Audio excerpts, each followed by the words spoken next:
Amma Finfinnee jalatti lolaa jiraachuu keenya beekuu jechuudha. Finfinnee jalatti lolaa jirra. Ni qabattaa? Ni shakkitaa? Ni qabanna. Shakkiin tokko iyyuu hin jiru.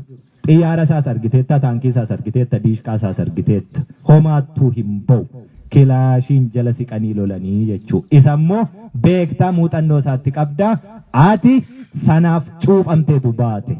Yeroon kun immoo yeroo dhaloota kanaati.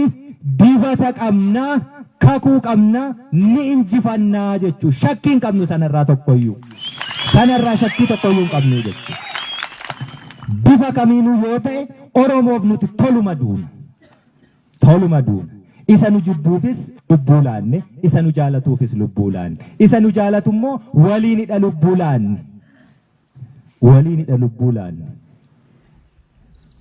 Rakkoo sadarkaa kophee ofii nyaatanii qabsaa'uu irra hin jirru nuti. Galanni uummata Oromoo miileena sanaaf haa ta'u. Isa du'ee nu jiraachise. Kanaaf yoomiyyuu taanaan duuba deebiin hin jiru. Itoophiyaan har'aa raafamaa jirti akka aannanii.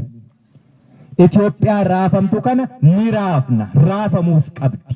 Yoo raafamuu baatte aannan qammane taati.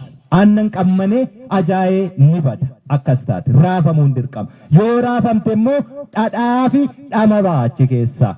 Kanaaf nuti raasnee dhadhaa sana baasuu qabna.